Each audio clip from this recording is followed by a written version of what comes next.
जय हिंद एवरीवन, स्वागत है आपका वी नेशन 111 के एक नए एपिसोड में, जहां आपके लिए लेकर आते हैं इंडियन डिफेंस के प्रमुख अपडेट्स को सबसे पहले। तो चैनल को सब्सक्राइब करना मत भूलिएगा। आज के अपनी अपडेट की हम शुरुआत करने वाले हैं सैफरान को लेकर आई एक बड़ी अपडेट से। फ्रेंड्स, एरोस्पेस कंपनी सैफरान ने अपनी जो कह सकते हैं इच्छा है वो व्यक्त करी है, और उन्होंने कहा है कि वो 110 किलोटन का जो इंजन है उसको बनाने के लिए भारत के साथ पूरी तरीके से अब तैयार है। और सबसे खास बात उन्होंने ये भी कही है कि न सिर्फ ये इंजन भारत के एडवांस मीडियम कॉम्बैट एयरक्राफ्ट के लिए सूटेबल होगा, बल्कि अगर भारत चाहेगा तो राफेल में भी इनको रेट्रोफिट किया जा सकता है। जी हाँ, उन्होंने क्लियरली ये कह दिया है कि ये जो इंजन है या राफेल में एज एन अपग्रेड इस्तेमाल किए जा सकते हैं, और इससे निसंदेह राफेल के परफॉर्मेंस को एक बड़ा अपग्रेड मिलेगा। सैफरान का ये प्रपोजल ऐसे ही नहीं आया है, बल्कि उन्होंने ये कहा है कि जो भारत 110 किलोटन का इंजन बनाने वाला है उसके जो डायमेंशंस हैं वो ऑलरेडी जो M88 इंजन है उसके ऑलमोस्ट सिमिलर होंगी, और ये M88 इंजन राफेल में यूज़ किए जाते हैं। तो जो कंपैटिबिलिटी का ऑप्शन रहेगा ये हमेशा उपलब्ध रहेगा भारतीय वायुसेना और भारतीय नौसेना के समक्ष, और उन्हें किसी प्रकार का मेजर जो एयरफ्रेम मॉडिफिकेशन है या इंजन बे मॉडिफिकेशन है वो नहीं करना पड़ेगा, और इस नए पावर प्लांट को एकोमोडेट राफेल कर सकेगा। और इससे सबसे बड़ा बेनिफिट ये मिलेगा कि राफेल्स की जो परफॉर्मेंस है ये कई गुना ज़्यादा बढ़ जाएंगी, और भारत के पास इसके अलावा दूसरे ऑप्शंस भी उपलब्ध रहेंगे।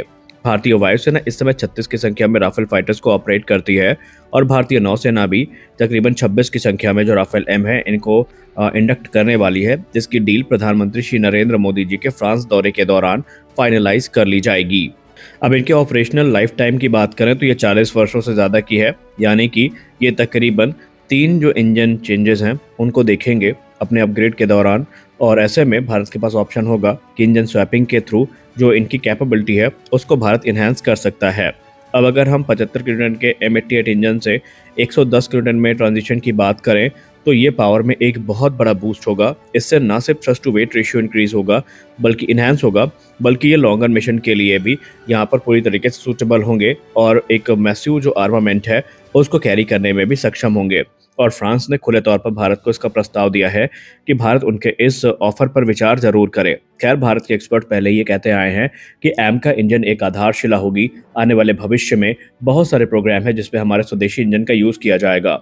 कुछ एक्सपर्ट्स तो ये भी कहते आए हैं कि जब तक ये इंजन बन नहीं जाता हमें वेट करना चाहिए, और जब ये बन जाएगा तो जो मौजूदा तेजस Mark II फाइटर एयरक्राफ्ट है जो कि basically general electric F414 engine से पावर्ड होना है, उसमें भी इन इंजन को स्विच किया जा सकता है, और उससे जो सिंगल इंजन फाइटर है उसकी कैपेबिलिटी कई गुना ज़्यादा बढ़ जाएगी।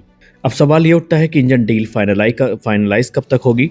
तो इसी वर्ष जो इंजन है इसकी डील को फाइनलाइज किए जाने की उम्मीद हो रही है, और माना जा रहा है कि प्रधानमंत्री जी का जो फ्रांस दौरा है उसमें कुछ महत्वपूर्ण निर्णय लिए जाएंगे। हमारी अगली बड़ी अपडेट पाकिस्तान को लेकर आ रही है।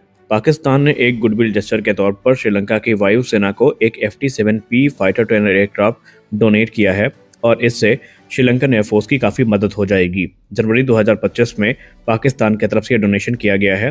बेसिकली अगर हम FT-7P की बात करें तो ये जो चाइनीज़ मैन्युफैक्चर्ड J7 है उसका एक्सपोर्ट ट्रेनर कॉन्फ़िगरेशन है, जो कि पाकिस्तान को चाइना की तरफ से दिया गया था। और FT-7P की बात करें तो ये डुअल सीट ट्रेनर वेरिएंट है बेसिकली F7 का, और ये पाकिस्तानी वायुसेना के इन्वेंट्री में ट्रेनिंग पर्पस के लिए था। लेकिन क्योंकि पाकिस्तान अब इससे ज़्यादा advance JF-17B dual seat trainers को ऑपरेट करता है, तो उन्होंने ये पाया कि उनके पास जो सरप्लस FT-7 है वो मौजूद हैं, तो उन्होंने ये जो प्लेन्स हैं ये श्रीलंका की जो वायुसेना है उसको डोनेट कर दिया है, ताकि जो उनकी ट्रेनिंग टैक्टिक्स है वो अपना इम्प्रूव कर सकें और जो कॉम्बैट सिनेरियोज़ है उनको सिमुलेट कर सकें। श्रीलंका के लिए बेसिकली ये डोनेशन काफ़ी महत्वपूर्ण है, क्योंकि हिस्टोरिकली अगर हम देखें तो श्रीलंका के पास सिर्फ एक FT-7 ट्रेनर है जो कि ओल्डर मॉडल है, और वो भी काफ़ी ज़्यादा यूज़ हो रहा है। तो ऐसे में FT-7P भले ही श्रीलंका के लिए एक बहुत बड़ा अपग्रेड ना हो, लेकिन फिर भी जो श्रीलंका की कैपेसिटी है ट्रेनिंग की उसको डबल ज़रूर कर चुका है, और ये जो एयरक्राफ्ट है श्रीलंका के लिए काफ़ी मददगार भी साबित होगा। रिपोर्ट्स की बात माने तो श्रीलंकन एयरफोर्स की जो एबिलिटी है उसको इम्प्रूव करने में ये काफ़ी बड़ी भूमिका निभाएगा, और पायलट ट्रेनिंग जो है उसको भी थोड़ा आसान ज़रूर करेगा। यह डोनेशन श्रीलंका के लिए काफ़ी ज़रूरी है, क्योंकि श्रीलंका इस समय अपनी जो वायुसेना है उसको मॉडर्नाइज करना चाहता है, लेकिन बजट के अभाव में वो ऐसा कर नहीं पा रहे हैं। रिपोर्ट्स ये भी इंगित कर रही हैं कि पाकिस्तान और चाइना के साथ जो कोलैबोरेशन है दोनों देशों का, उसके साथ कुछ और भी एयरक्राफ्ट अभी आने वाले भविष्य में जो श्रीलंकन वायुसेना है उसको डोनेट किए जा सकते हैं। हालांकि श्रीलंका की आर्थिक स्थिति फिलहाल तो ऐसी नहीं है कि वो बड़ी संख्या में इस प्रकार के एयरक्राफ्ट को खरीद सके, लेकिन फिर भी ये जो एयरक्राफ्ट है वो उनकी कैपेबिलिटी में थोड़ा बूस्ट तो ज़रूर लेकर आएंगे। हमारी अगली बड़ी अपडेट सऊदी अरेबिया को लेकर आ रही है। एक सिग्निफिकेंट डेवलपमेंट हमें देखने को मिला है, जहां पर भारत के द्वारा बनाई गई जो 155 एमएम और 52 कैलिबर की जो advance towed artillery gun system है, अब इस पर सऊदी अरेबिया की नज़र बनी हुई है और मीडिया रिपोर्ट से इंगित कर रही हैं कि सऊदी अरेबिया इसका नेक्स्ट कस्टमर बन सकती है। इसके पहले भी सऊदी अरेबिया की तरफ से भारत 52 जो कि एक और आर्टिलरी गन है जो कि 155 एमएम और 52 कैलिबर की है, जो कि भारत फौज के द्वारा बनाई जाती है, उसको टेस्ट किया गया था, लेकिन वो डील अभी तक फाइनलाइज नहीं हो पाई है। Advance towed artillery gun system की बात करें तो ये जो प्रोडक्ट है ये basically defence research and development organisation और भारत फोर्स के संयुक्त उपक्रम यानी कोलैबोरेशन में बनाया गया है और ये इंडिजिनस आर्टिलरी टेक्नोलॉजी का एक उदाहरण है जो भारत ने दुनिया के सामने रखा है। ये इंडियन आर्मी की भी रिक्वायरमेंट को पूरा करने के उद्देश्य से डिज़ाइन करी गई है और इसकी जो हाई परफॉर्मेंस है वो भारतीय सेना को भी काफ़ी ज़्यादा अट्रैक्ट कर रही है।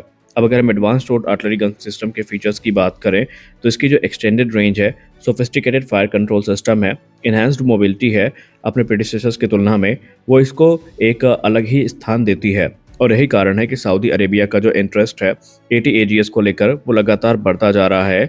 लेकिन इन सिस्टम पर उनका ये जो इंटरेस्ट है कोई सरप्राइजिंग नहीं है, बल्कि इसके हिस्टोरिकल कॉन्टेक्स्ट भी हैं, क्योंकि भारत 52 की बात करें तो ऑलरेडी सऊदी अरेबिया ने इनका ट्रायल ले रखा है और वो इसको लेकर काफ़ी इम्प्रेस भी हुए थे। लेकिन अगर हम ATAGS की बात करें तो इसने ऑलरेडी अपनी जो मार्केट है उसको प्रूव करके रखा है, जहां पर इसने आर्मेनिया के साथ एक डील को सिक्योर किया हुआ है। और भारत की बात करें तो भारत भी 307 की संख्या में जो ये आर्टिलरी गन है इनका ऑर्डर प्लेस करने वाला है, जहां पर वो अपनी एजिंग आर्टिलरी इन्वेंट्री को रिप्लेस करेगा इन मॉडर्न गन से। तो सऊदी अरेबिया भी अब नेक्स्ट कस्टमर बन सकती है और इससे भारत के डिफेंस एक्सपोर्ट को एक बहुत बड़ा बूस्ट मिलेगा और इंडियन मेड जो आर्टिलरी गन सिस्टम है इनको एक नया कस्टमर भी मिलने वाला है। कुछ दिन पहले हिंदुस्तान एरोनॉटिक्स लिमिटेड से एक रिपोर्ट सामने आई थी, जहां पर कैट्स वॉरियर को लेकर हमें जानकारी मिली थी कि इसके जो इंजन रन टेस्ट है इनको सक्सेसफुली पूरा किया जा चुका है। तब उसके बाद जो कैट्स वॉरियर का फुल स्केल डेमोन्स्ट्रेटर है, इसके जो टैक्सी ट्रायल है इनकी तैयारी चल रही है। अब हिंदुस्तान एरोनॉटिक्स लिमिटेड इनके टैक्सी ट्रायल और फर्स्ट फ्लाइट की तैयारी कर रही है और माना जा रहा है कि अगले कुछ ही हफ्तों में ये चीज़ें पूरी हो जाएंगी और ये इस चीज़ का प्रमाण है कि लॉयल विंग मैन का जो डेवलपमेंट है वो किस स्तर पर चल रहा है। सोर्सेज ने मीडिया से बात करते हुए कहा कि हिंदुस्तान एरोनॉटिक्स लिमिटेड इस समय जो टैक्सी ट्रायल है इनको शुरू करने की तैयारी कर रही है, जो कि एक क्रूशियल स्टेप होता है एयरक्राफ्ट का पहली उड़ान से पहले। और इन ट्रायल्स के सक्सेसफुली कंप्लीट होने के बाद जो इसके पहली उड़ान है वो आयोजित कर ली जाएगी, जहां पर कंट्रोल सिस्टम और ओवरऑल जो सिस्टम इंटीग्रेशन है उसको चेक किया जाएगा और अगर सारे पैरामीटर्स को पूरा करते हैं तो फिर इनके प्रोडक्शन क्लियरेंस को मंजूरी मिल जाएगी। तो आज के इस वीडियो में बस इतना ही। आशा करते हैं ये वीडियो आपको अच्छी लगी होगी। वीडियो अच्छी लगी तो वीडियो को लाइक करिए, नए हैं तो चैनल को सब्सक्राइब करिए। मिलते हैं अगले वीडियो में, तब तक के लिए जय हिंद।